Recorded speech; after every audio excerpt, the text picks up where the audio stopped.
live on any of our platforms that we're airing on. That would be Facebook, YouTube at Nuji's Nest, Melvin Bethia's page, and also Twitch. So to you, Cousin Skip. Well, the term colorism was first introduced into the vernacular, if you will, by Alice Walker in a book that she wrote called In Search of Our Mother's Garden. Prior to that time, and I commonly use the term myself, being color struck. And that simply meant that people were preoccupied with the different shades of people within our group.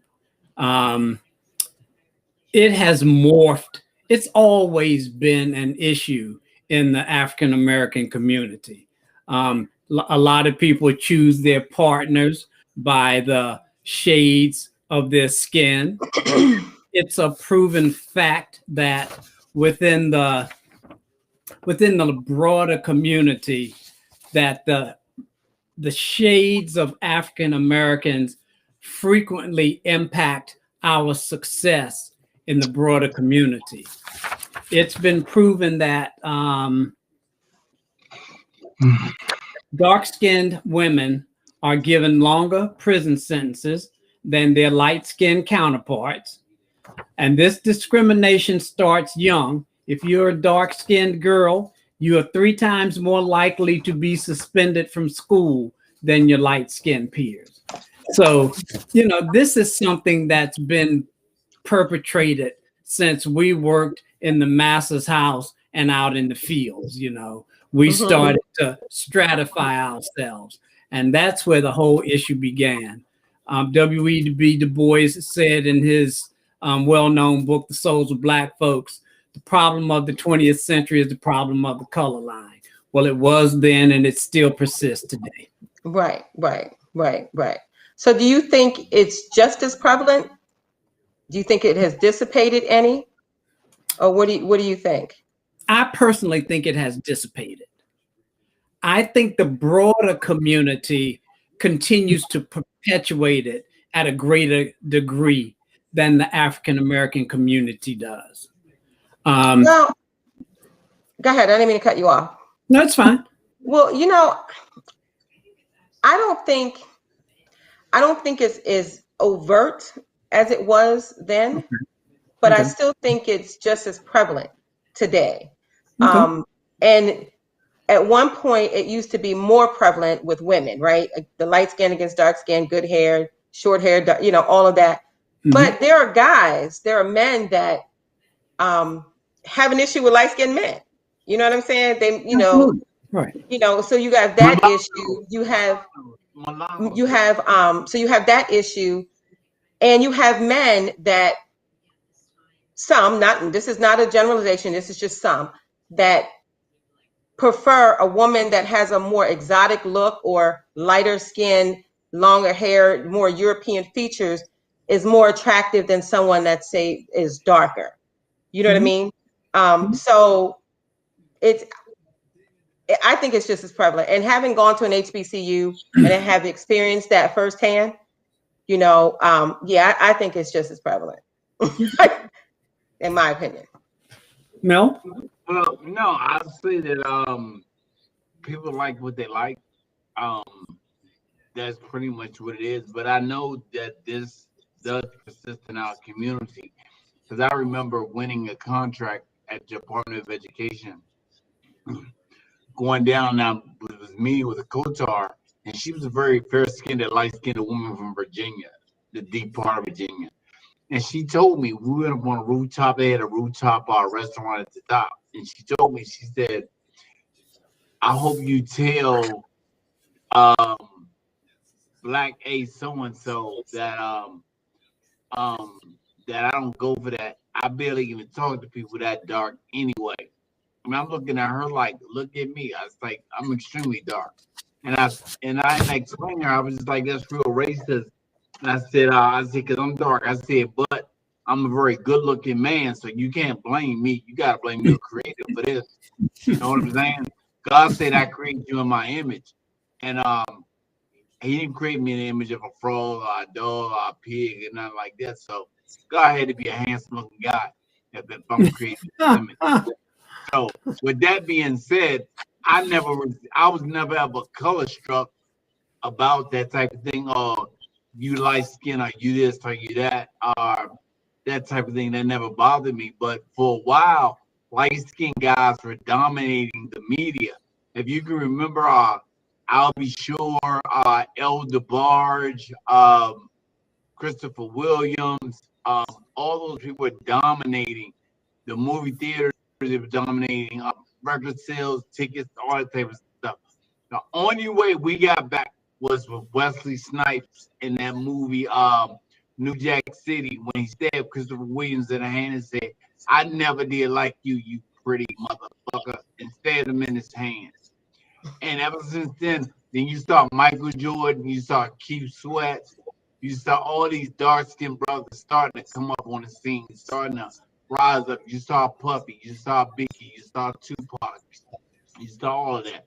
So it's always been a thing. And if you read the Willie Lynch speech, and I implore you to take the time to read this. If you can watch Housewives of America, you can take the time to read the Willie Lynch speech. They tell you to put the old against the young, the light against the dark, the black against the white, and make sure that whenever black people have problems, they always come to the white man to get help all the time. And that's what we've been doing. And they said that, and Willie Lynch said that this will last for hundreds of years. And it has. And it still goes on to this day. So But when you say people like what they like, that's true. But that liking what you like, to some degree, was perpetuated by what we're talking about now, right? no, I wouldn't say that. I wouldn't say that. I'm just saying. I think it's, in my opinion, it's perpetuated by what we're talking about. And there are, and I definitely agree with you. Back in the day, in the '80s, it was Al B. Shore, Christopher Williams, all of that, and some women liked them because, Elder Bar. Some women liked them because they had straight hair or whatever the situation was. But it still goes back to the thing that we're talking about. From slavery times, you had the darker slaves in the field, the lighter slaves in the house. So it's still the same thing. And I think that, like I said, it's maybe not as prevalent amongst guys as it is with women, but it's still there. There's still that undercurrent. There are men that think that because you're a lighter skinned woman, that you automatically prefer a lighter skinned man, or you got the blue eyes, you got the green eyes. Anything closer to looking like what you're not, and that goes both ways. Men do it and women do it. For whatever reason, if that's your preference, that's your preference. But I think it all still stems in what we're talking about. Still stems in what we're talking about. And unfortunately, we have been taught not to love ourselves in our natural state. Right. So that overarching colorism, it's just that perpetuates the inner hate that we've been taught to have to begin with. So that's just my opinion. It's my opinion. Statistically, today, lighter skinned African Americans are more successful than darker skinned African Americans. Right. But within our own ethnic groups, we prefer middle complexion black people than light skinned people or dark skinned people. Right. Right. And I know I'm famous for telling one of my daughters, stop acting light skinned. You acting real light skinned right now. I got a habit of saying that. I say it all the time to her. What does that mean? What does that mean? Stop acting light skinned.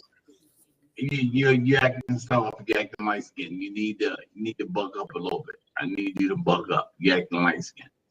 And it's just one of those type of things, because when I was in school, we used to always put light skinned this guy's ass all the time. That was he just had it coming. Not because he did anything, it's just because he was light skinned. Yeah, because he light skinned. And we know he brews easy, so hey, we just hopped on him. So that's just what it was. So maybe go back. So Mel, take me back through what you just said. you told your daughter to stop acting light skinned. What does that mean? And the only reason I'm asking, because when I was in college, I was told to stop talking white. You're talking white. So when I hear you say stop acting light skinned, it brings me back to that. As if, and this is not you, but I remember talking to my mom about it, and she was like, when people say that, they're assuming that white people have a better vocabulary and talk better than black people. So it's kind of a backhanded slap. You know what I mean? Like, you think you're better because you talk white, which to me, we were taught to enunciate and pronounce our words, right? So when I hear you say, you said to your daughter, stop acting light skinned, what are Stop you acting. saying light skinned people are weaker? Or I don't know. What are you saying? Yeah, What are you saying? they're definitely weaker. Every race on the planet that doesn't have melanin in their skin is a weaker race than a black But race. a lighter skinned black person has melanin in their skin. So But I no, don't. no, no, no, no. They don't. But Okay. when you don't, but when you're not brown skin or you're not dark, and when you go over to Egypt and Africa and different places like that, and you see those, and you see how dark those people are over there, you look at your own self and you be like, damn, somebody done lied to me. Somebody done lied to me.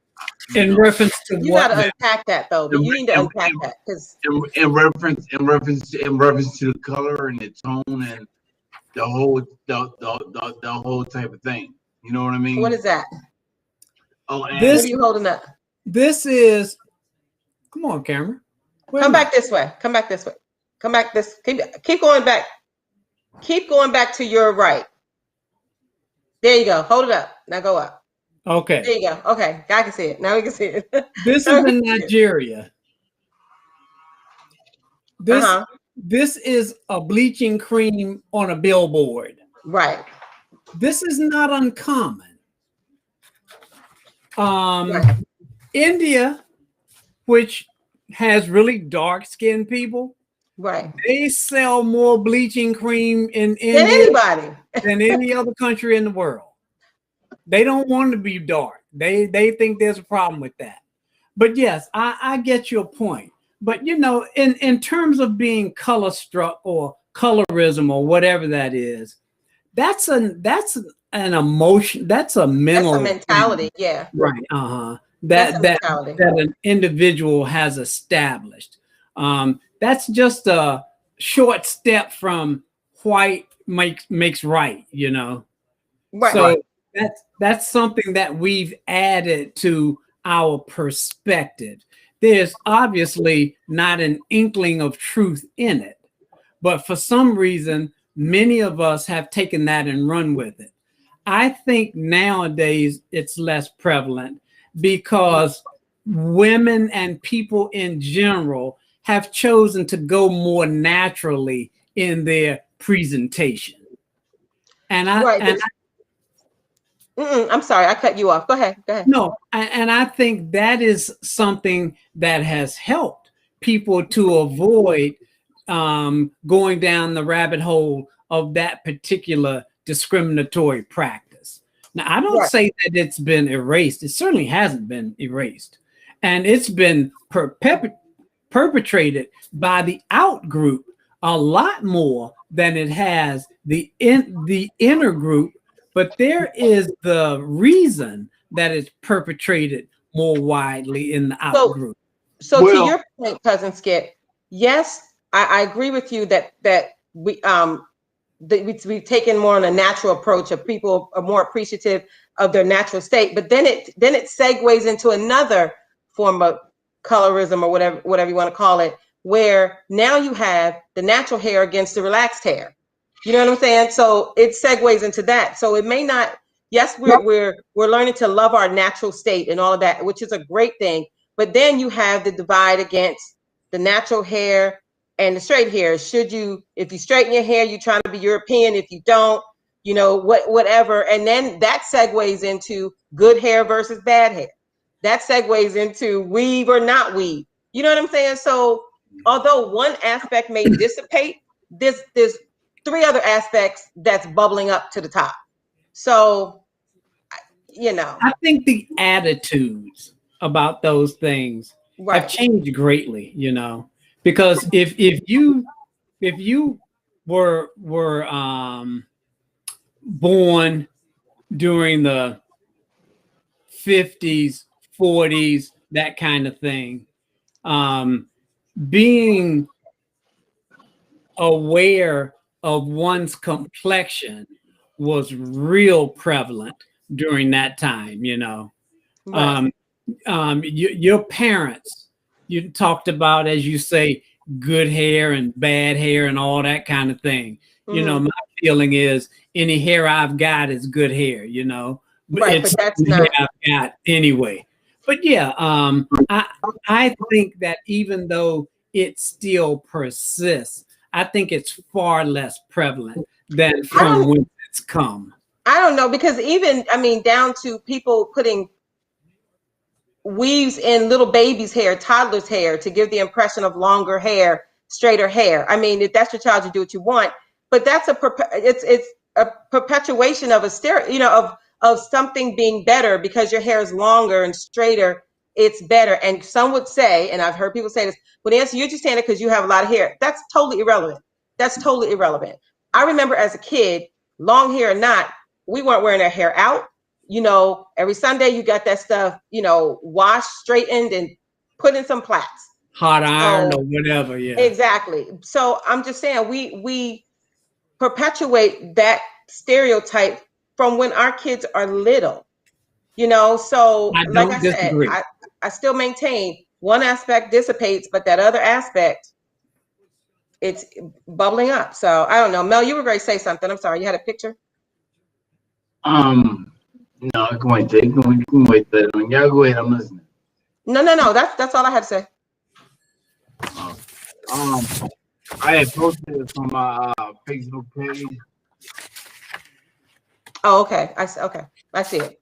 Yeah, I had posted on my page, and my thing about it is that I mean, it's all like television. Television promotes this vision of us seeing certain things, just like you would see on Good Times. You would see them praying to a white Jesus all the time, Right. you know, and just different things like that, and that's how you know how European people have taught us how to hate ourselves but love they will, and that's pretty much what we do, and we think that because we get a couple of dollars or we move ahead a little bit in the game, whatever, we think that they're going to love us and the monster's going to be about us and this, that, and other. Those people don't care about none of that. Those people don't care about none of that.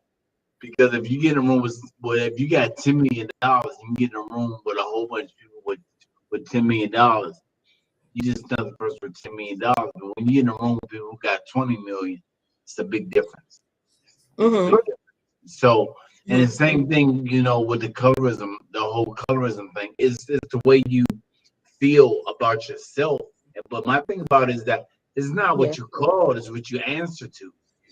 If somebody hollering nigga, nigga, nigga, nigga, nigga, and you turn around, maybe they are talking to you. You know what I mean?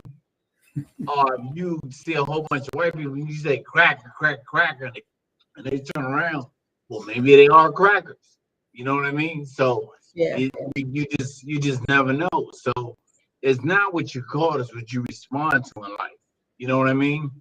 So I mean, I get that. Mm-hmm. yeah, it's one of those type of things. So the whole colorism thing never ever bothered me. I've been called darky, porch monkey, jungle bunny. I've been called every black name that you can think of. You think that bothers me at the end of the day?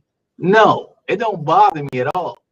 You know, and I know some people that I've gone in to do business with didn't even want to do business with me because I was black, but they knew they could make some of those big favors, so they would go ahead and do business with me anyway. So, and my thing about it is that you don't have to like anybody to do business, but you need to learn how to love yourself because you can't love nobody else until you learn to love yourself.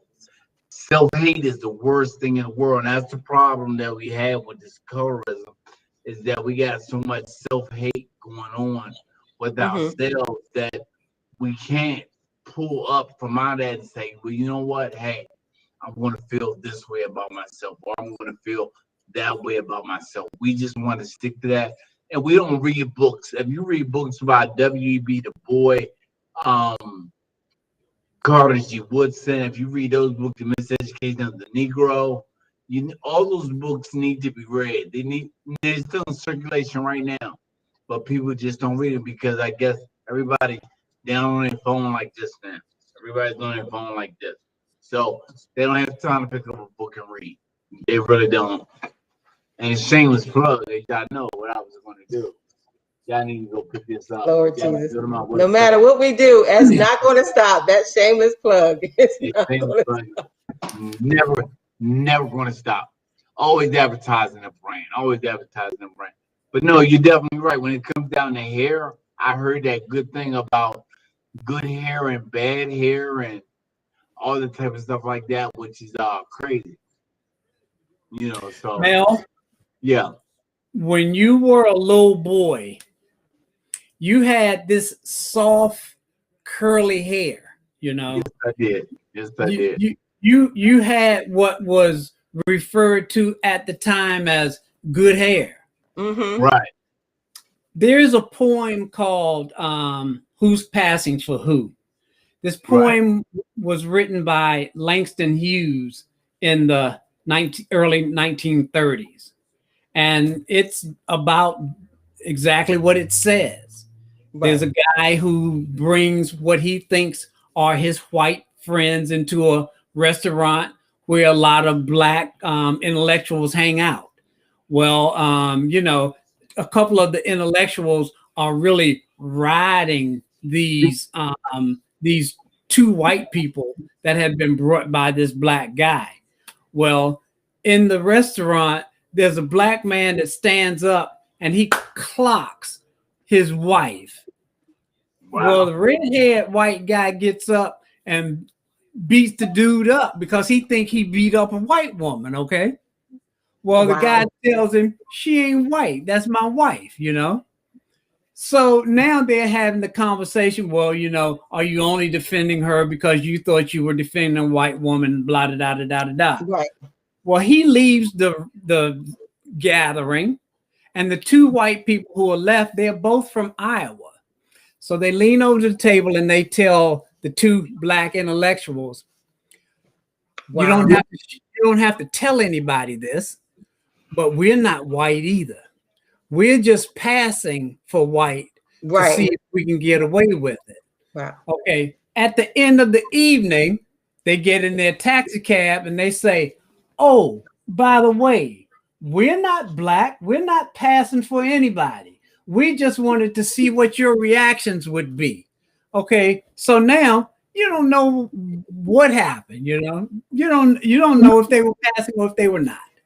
So Skip, we have a comment from Tracy. It's on the screen. I think it's to Mel's point about not the whole attitude not bothering you, what you said previously. So she's saying it's not just about bothering you; it's also about holding people accountable who are colorist. And then her second point was speaking about hair. Why do a lot of black men prefer women with straight hair? This really happens to black women with long hair. This really happens to black women with long hair. Can you all see the comments? Yeah. Okay. So those are the two comments from YouTube from Tracy. Yeah. All right. Well, I'm thinking that first of all, if it comes down to long and straight hair, or if that's what you like, that's what you like. If you like Asian women, that's okay. Like an Asian woman, and you're a black guy. If you like straight hair on a woman, that's cool. If you like curly hair, natural curly hair on a woman, that's cool. It's what you like. And some of it really doesn't boil down to colorism. Sometimes it boils down to preference. But I do know some people who probably are watching podcasts who feel because they made it, they think they get them a white woman, and they think that that's a trophy to them. But it's really not, because when they're riding the car together, it's looking like he's her chauffeur, or either he carjacked her. Oh So, my God, it does with not that look being, like that. yeah, Wow. yeah. So with that being said, these are friends of mine. These are friends, and I mean, you gotta. I mean, you can't legislate nobody's heart. You know, and whoever you fall in love with, you just fall in love with them, whether they black, white, green, whoever they are. That's just what it is. And the whole colorism thing with us is because we hate ourselves. We don't know how to love ourselves. And you'll never have anything you don't respect. You'll never have anything you do not respect. You'll never have. If you don't respect money, you'll never have it. If you don't respect the man, you'll never have it. If you don't respect food, you'll never have it.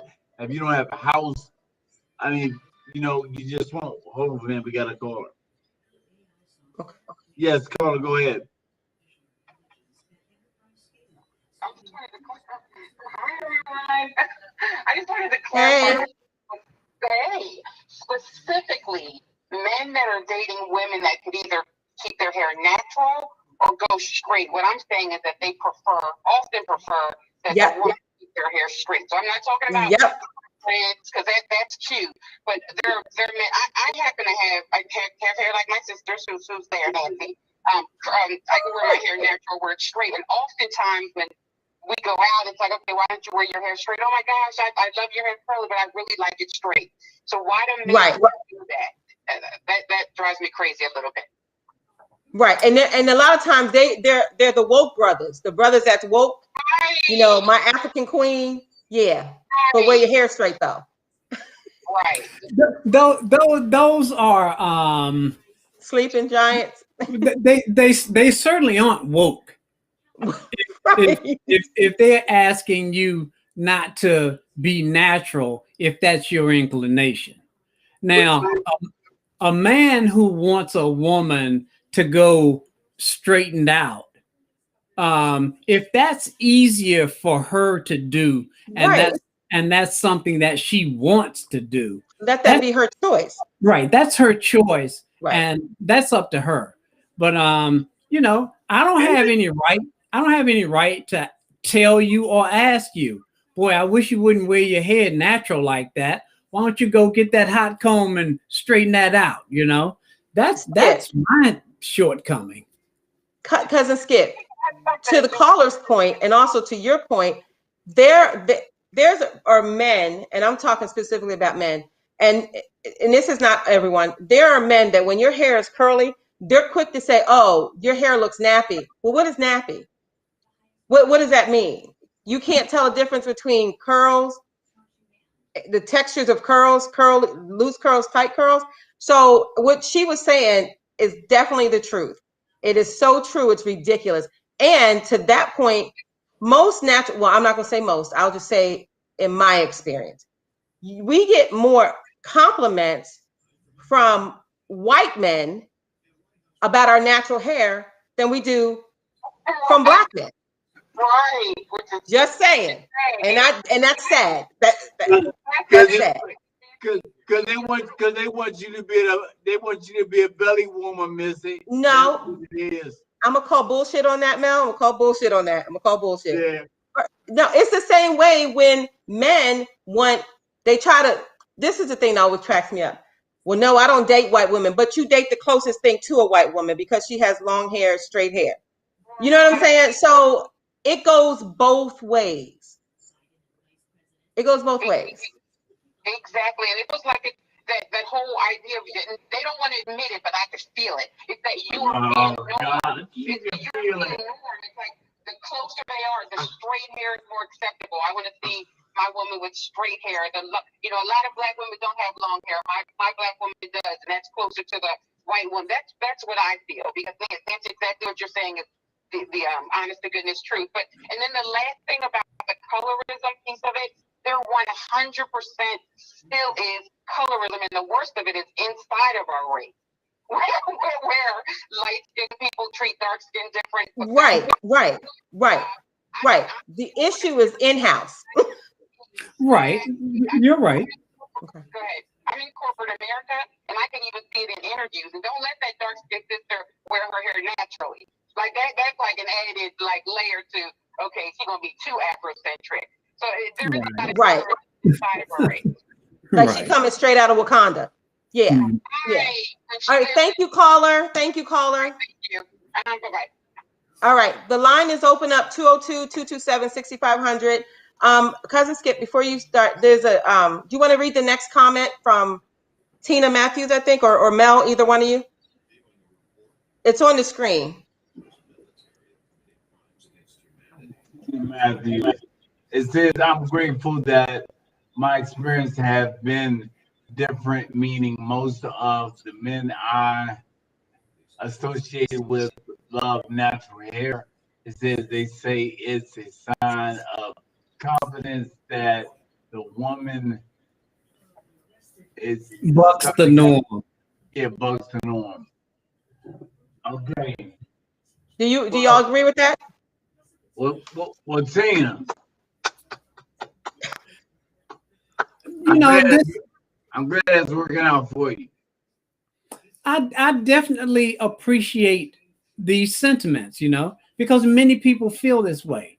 That's one of the I guess you can call it a problem, but it's certainly one of the facets and features of being African American. Right. We range from the lightest light to the darkest dark. And we're a rainbow coalition. Right. So, if you want to find somebody to discriminate against, you can always discriminate against yourself while other people are discriminating against you.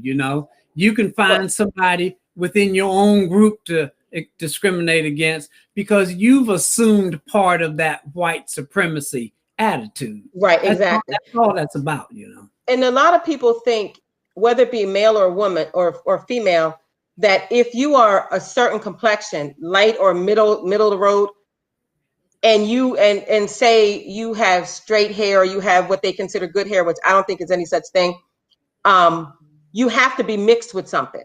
You just can't be black, right? In order for you to be beautiful or whatever, you have to be mixed with something. Because I was actually told this by one of my former colleagues, because black people's hair don't grow like that. You have to be mixed with something. Why can't I just be black? Why is just being black not good enough? You know what I mean? So you have those issues. And guys go through it too. It's obvious who we're mixed with. That ain't no secret, right. But being mixed with something doesn't make me more beautiful or less beautiful. Of course. Or more attractive or less attractive. Right. And that to me goes to that self-hatred. She can't be just a beautiful black woman. She got to be mixed with something. Right. Why? Typically, when people are saying you're beautiful, it's typically the European version of beauty that they're ascribing your beauty or your handsomeness to. Right. It's that type of thing. Right. Hey, listen, callers, we would like to hear from some men. We hear from women, and that's great. Keep calling, keep giving us feedback. But we'd really like to hear from some guys. So if you guys can call in 202-227-6500. I keep looking up every time I say the number because I think I'm saying it wrong. Or send us a chat. We'd love to hear what you have to say, because I know this affects men as well as women. Maybe not to the degree it affects women, but I know that men are affected by this too. So I think this is a fantastic topic, because I think the only way our community heals, we have to heal from the inside out, and this whole light skin versus dark skin, this quote unquote exotical, which somebody needs to explain what that word means. Exotical. Is there such a word? Is that a word? I don't know about exotical, but I know Right. I've heard people say she's exotical. Either she's exotic or she's not. And then what turned it into an adverb. Anyway. Right. And even more, and then what does that mean? But then you have the flip side. If you're not, go Africa with the kente cloth and the head wraps, you're not black enough. You know what I mean? So you have that layer too. So it's kind of, it's a to me, it's a sad state of affairs. Okay, I got journalists on Facebook. It's a choice beauty is in the eye of the beholder. I That's a agree. and That's that's very, the very much bottom true. line. Yeah, I mean, that is the bottom line. But I'm just saying, it's in the eye of the beholder. But don't, if your preference, say for example, if your preference is light skin, long hair, let that be your preference. Don't look down on somebody that's not light skinned with long hair. Right. You know what I mean? Or don't cast disparaging comments or commentary about people that's not light skinned with long hair. You know what I'm saying? Well, Your preference is your preference. Well, I'm old. My preference is 800 credit score. So that's my preference. Okay. Okay. The comment that you're making about a person preferring light skin, medium skin, dark skin individual, that would mean that they have enough in their thought process to take that into consideration when they're choosing. You know, that means that they need to choose based on their preference and not to discriminate against anyone else. But typically, when someone is choosing based on that type of preference, they are excluding another group. They're excluding another group of people for a reason, you know. Right. So because our preferences are developed from something, right? Right. So it's going to be difficult to ask them to have their choice, but also have the good sense and the goodwill not to discriminate against another group of people. Right. Caller. No, you said there's a caller? Okay. Yeah, we got a caller on the line. Caller, go ahead. Hey, y'all, this is Tina. I just wanted to say, I'm glad that Tina, what's the last name? Rottweiler German Shepherd. I'm glad that we're having this conversation. I hope you look like one, but go ahead. Tina's funny. Very, very important. And I hope as a people, we begin to understand that, like Cousin Skip said earlier, our people come in such, we're so diverse. We cover every spectrum. There are Black people that naturally have blue eyes, blonde hair, long hair, straight hair, curly hair. We limit ourselves to a specific stereotype, not realizing that we cover the spectrum as far as physically. So I just wanted to say that and tell you guys I'm glad that you're having this conversation tonight. That's all. Bye. Thank you very much. Thank you. Thank you. Tracy says choice is in the eye of the beholder. Sounds so politically correct. And then she said, everybody having a choice is great, but why is it straight versus natural hair so often? Let's keep it a buck. Tell her, Tracy. Who said that? Tracy? Tracy, yeah. Tracy, that sounds so ghetto. It sounds like you're smoking on a Newport and you're drinking out of a red cup right now. You are stupid. You were stupid. Yeah, she's drinking out of a red cup right now, and she's drinking brown liquor. My thing about it is that we're in 2021, and matter of fact, it's good that we are having this conversation, but we should be having this conversation. It's great that we're having this conversation, but it's stupid that we're having this conversation because we're still worried about our own self-hate that we have towards ourselves, and we don't realize that it's nothing but self-hate. That's all it is. It's no more, no less.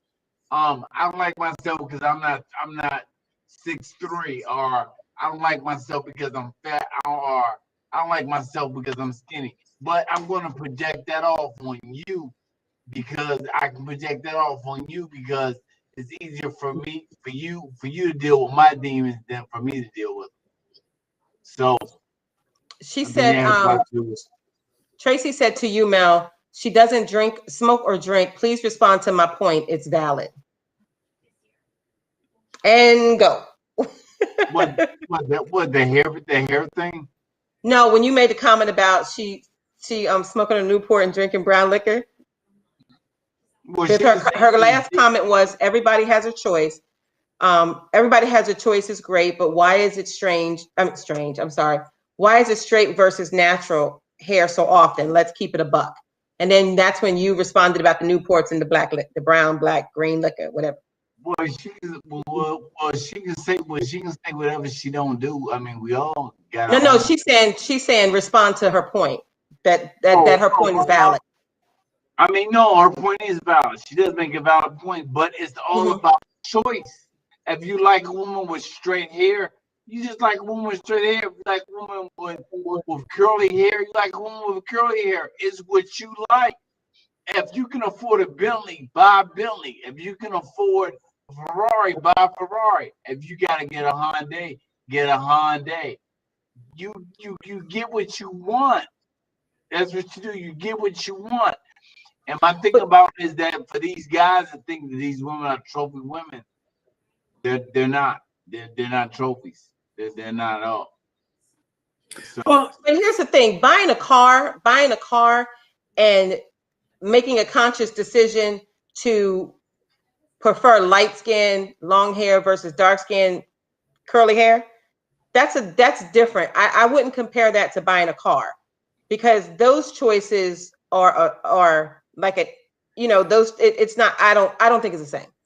I don't think it's the same. I mean, buying a Bentley versus a Hyundai, it doesn't mess with people's psyche. You know what I mean? Well, maybe some people might, but so exactly. I don't think that's.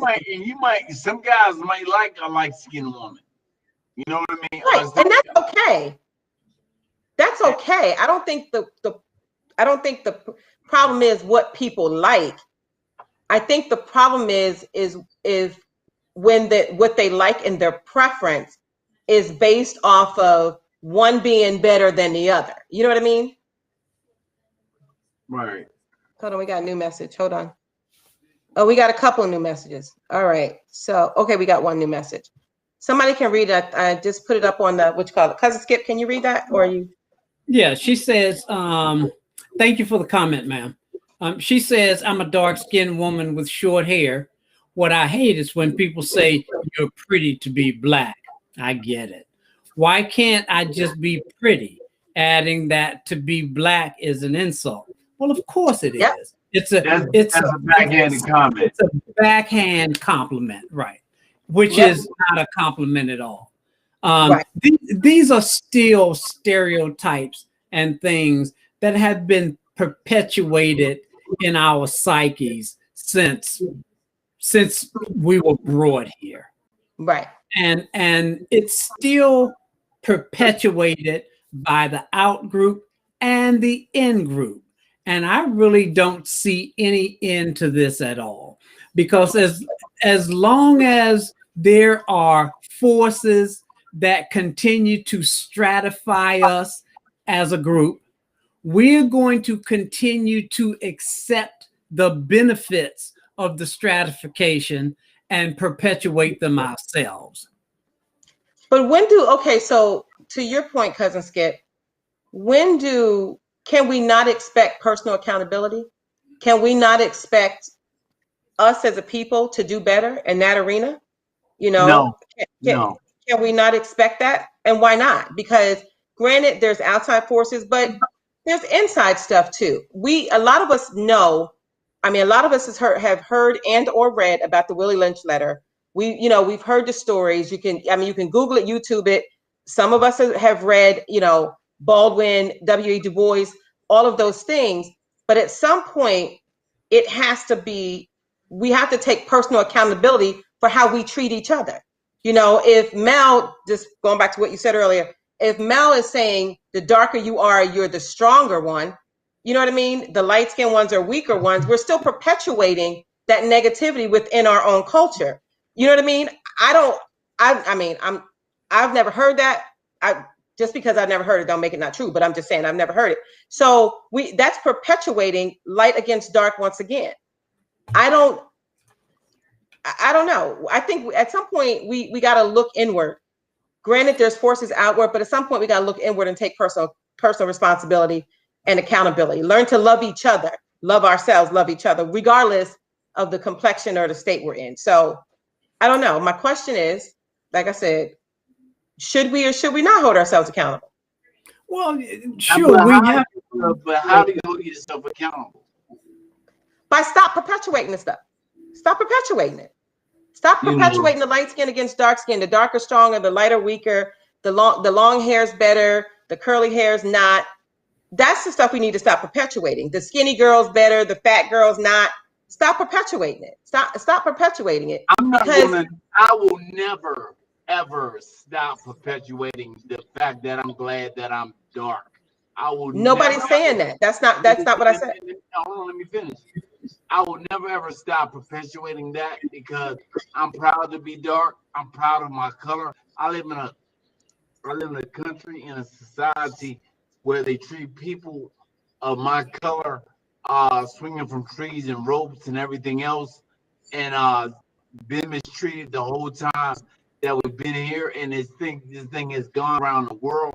And I know for a fact that I am from the original man. I know that they didn't say that God pulled man from the sky. He got him out of the ground. He pulled him from dirt. So, and dirt is black and dirt is brown. No matter what color dirt is, it's still a dark shaded color. So my thing about it is that I don't have self-hatred for myself. I don't have self-hatred for anybody that's light skinned or whatever. It just is what it is. But you learn how to love yourself. The thing about it is that people don't have self-love. And when you don't have self-love for yourself, you do a lot of crappy stuff to other people. I know. So how do you get to have self-love? How do you get, share, I mean, what's your thoughts? How do you get to a point to have self-love? Because at the end of the day, everybody's not as strong as the next person, right? So how do you get to, wait a minute, how do you get to a place, hold on one second. How do you get to a place of self-love if you're trying to develop self-love, but then you have people inside your circle perpetuating the stereotypes, people outside the circle perpetuating the stereotypes. So how does a person, and this is just a question, how would you, if somebody would have asked you, Mel, I'm working on myself, I'm working on self-love, what would you tell them? Like, how do you get to that place to begin the healing process so that those outside and inside forces don't adversely affect you as much? Like, what would you tell them? That's the question. First of all, I would tell them you need to read more. You need to read books by James Baldwin. You need to read books by Maya Angelou. You need to read books by all the greats. That's who you need to read books by, because your existence didn't start here in America. We were here thousands of years before. Master Moose was the richest man on the planet. King James was one of the richest men on the planet. So I would tell them you need to educate yourself. Stop trying to wear a label all the time and put your own label on. Do your own thing. You know what I mean? But you have to learn how to love yourself, and you have to learn how to respect yourself. And it's all about respect.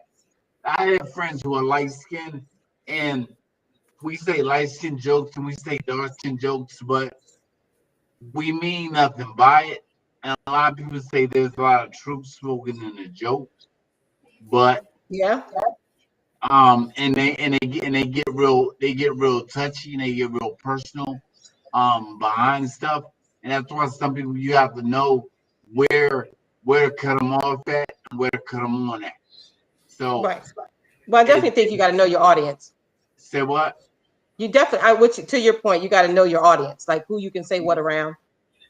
Right. You gotta know when to cut them off, when to cut them on, and when you, because everybody who came up with you are not meant to go with you. So with that being said, I would tell somebody, as far as this self-hate thing going, you gotta work on yourself.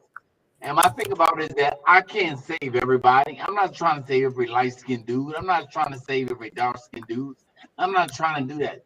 That's not what I was put here for. That's not one of my gifts. You know what I mean?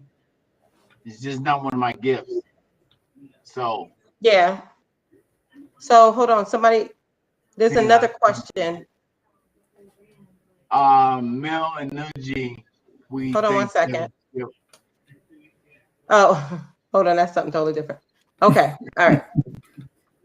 Okay, so go ahead, Mel. What you were no, you were Tina, reading something? yeah. Tina wrote, I think I did accept your friend. Oh, Yeah, that was yeah. I think somebody sent. Okay, there's something else.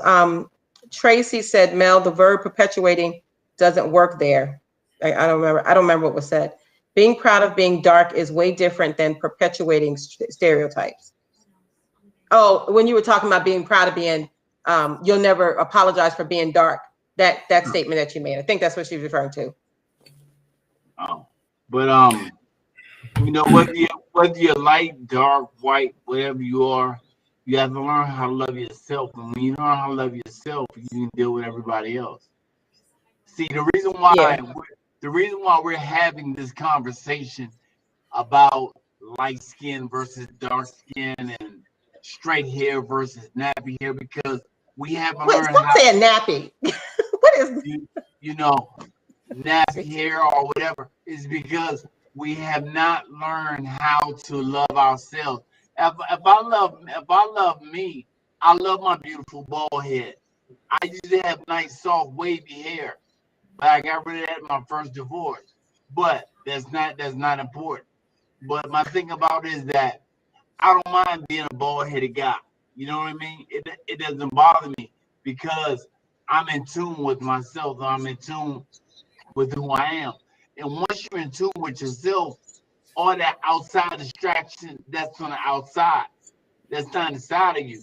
And my thing about it is that what we're not understanding and we're not putting out to the people is that you don't worry about what's going on outside of you and what's going on around you. Only thing that counts is what's happening on the inside of you.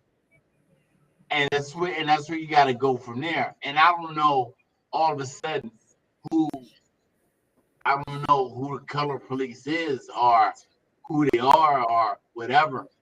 But if you like light skin, dark skin, white, and like I said, it's all about preference. But I don't like when people try to get women from different nationalities and make them a trophy over black women. That I don't like. How can you tell when a man falls in love with another woman and he's using her as a trophy? How can you tell when he really loves her or he's right? Good question. Good You question.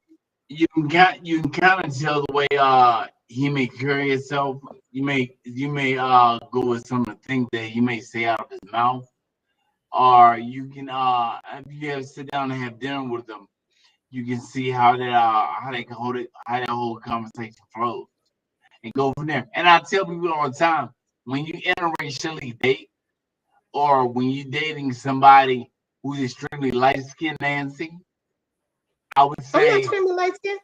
I would no Go ahead. no I'm just naming my people off.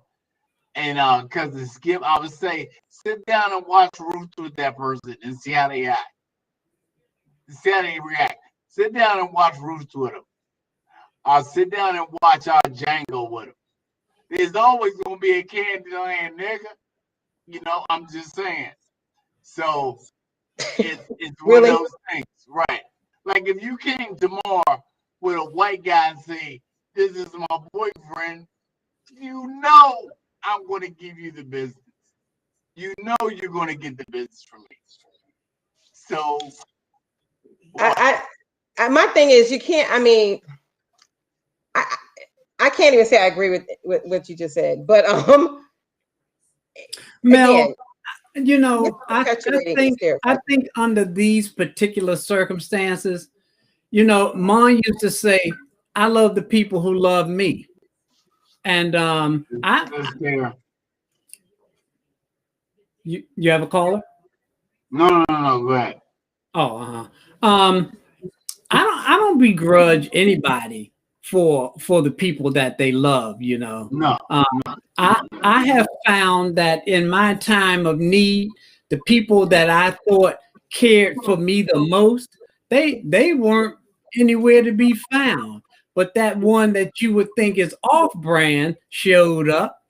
Anyway, Right. that's not my thing is the issue that we have with colorism is not one that we created. It is one that has been drilled into us to help us appreciate our sense of beauty for in the main, okay, is a European version of beauty. And that European version of beauty is white and it's thin. Okay. So whatever version of that we can find within our group, that's what's beautiful to us. Exactly. It's loving dark as a people, that's a really recent thing. And it's certainly a rare thing still, Right. During the Harlem Renaissance, these people who profess to be the intellectuals of our group. This is a picture of a woman. Okay, tell me how to do this. Okay, go to your right. Go to your right. Go to your right. You're right. Right? Yeah. Okay. Go up. Go up. Go up. Okay. Right there. Okay. Okay. Wait a minute. Go down a little bit. Right. Okay. There we go. Right there. Right there. The Right woman, there. Right there. The woman is Nell Larson. Her mother is Dane, and her father was Caribbean. This is an award ceremony where these people are being offered awards by the African American Methodist Episcopal Church. This is in the 1930s. These are African awards. Well, you can see, even though this is a black and white picture, you see what most of them black people look like, okay? Right. This woman wrote a book called Passing. She passed for white for years. Right. She was never able to wrap her mind around her identity, and she ultimately committed suicide because she just couldn't get it together, Right. She had a sister who was totally white because her father left her mother when she was 2. She wanted to leave her sister $35,000. Her sister claims she ain't never heard of this person before. Okay, so this is the relationship of color, and this is somebody who is related to you by blood, who is denouncing any knowledge of you.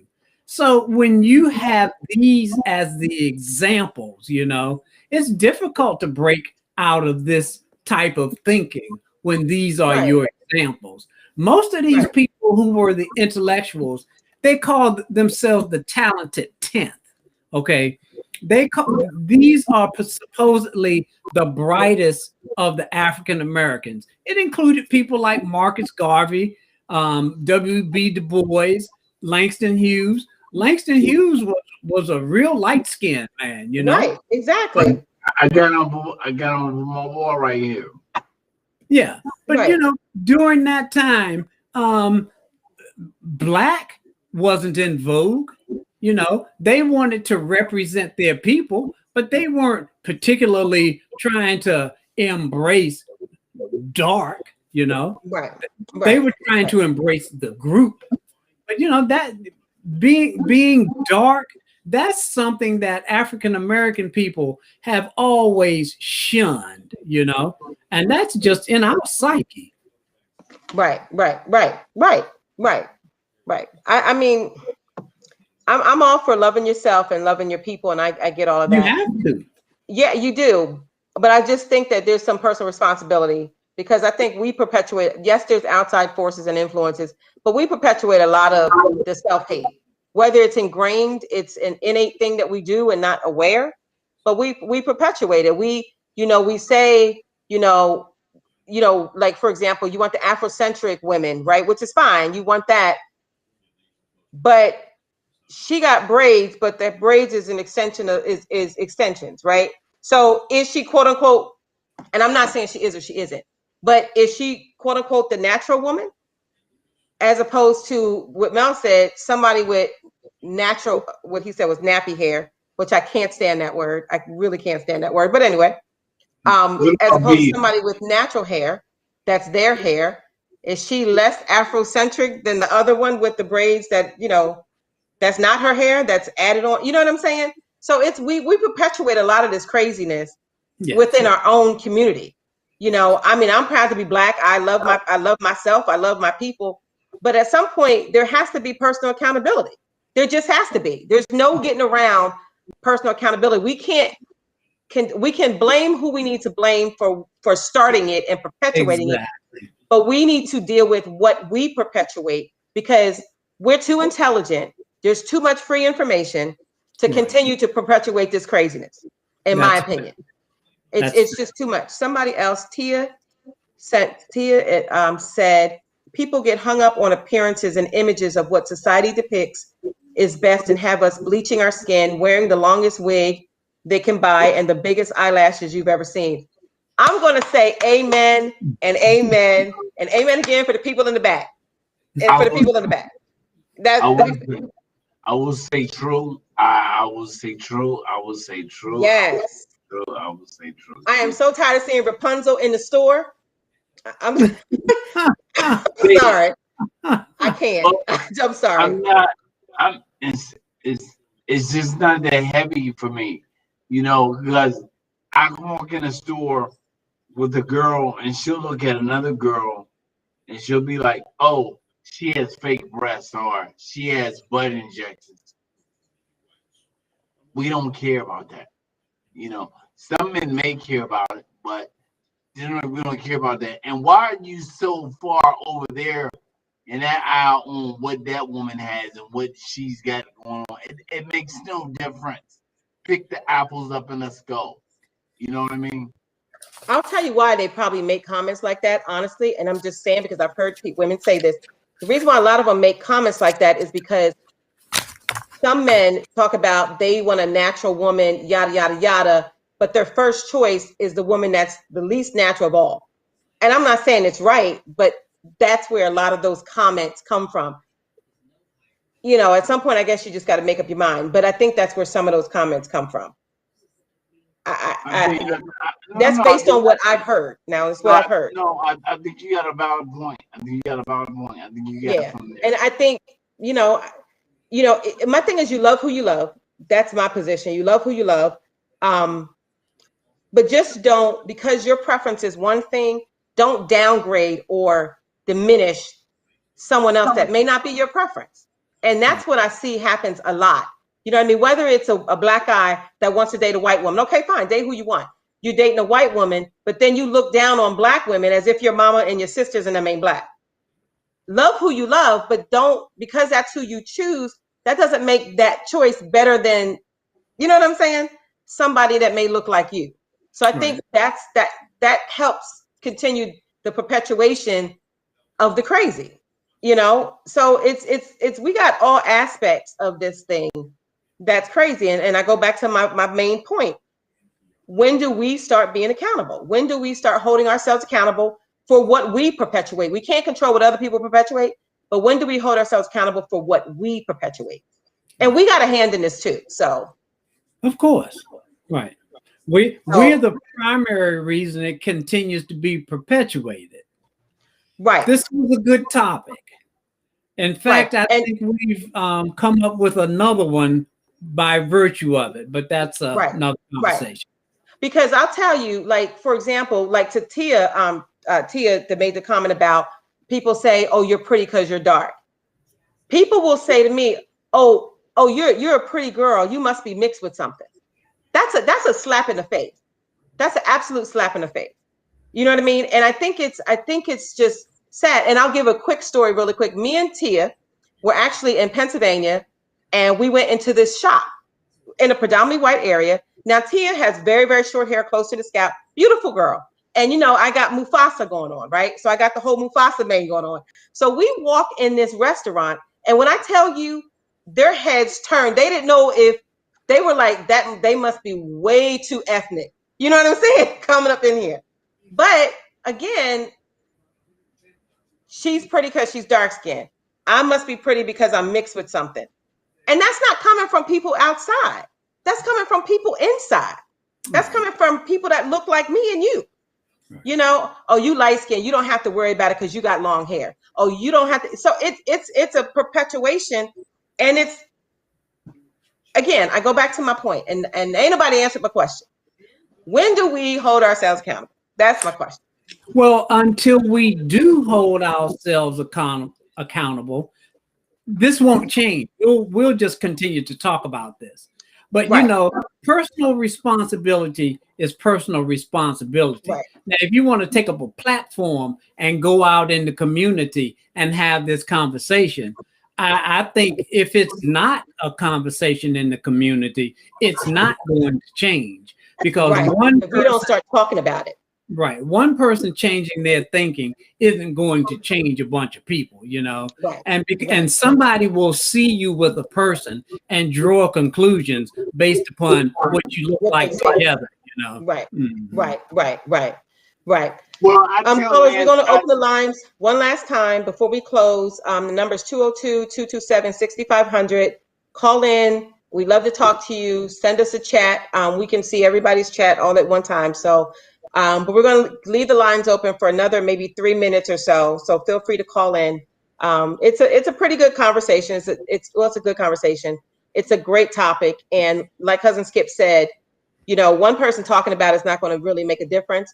But if we can all collectively start having these conversations within our own homes, because a lot of it goes on within the homes. You got a lighter sister versus a darker sister. Sometimes that's perpetuated, in that. So I think until we start having those conversations, it's going to stay the same. I think there's another comment. Did that happen in your house, Nancy? Because you got a lot of sisters.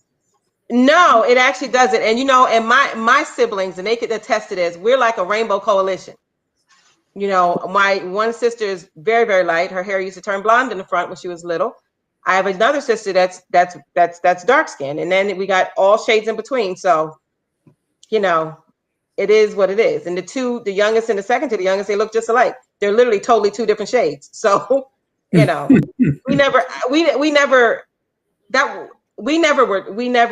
were taught that way. You know what I mean? It just didn't go on. But I tell you all the time, Nancy, don't always tell you about your hair all the time. Don't say you got the best head of hair that I've ever seen. You and a friend of mine in Baltimore, Chris, don't always tell you that you get the best head of hair that I've ever seen. Yeah, I get that. Yeah, I get that. I get that. I get that. I wasn't talking about who you got that from. You got it from me. Okay. Like I said, I heard you. Yes, you have said that. You have mentioned that. Absolutely. Absolutely. Right. And I don't call it nappy either. You just called hair nappy a minute ago.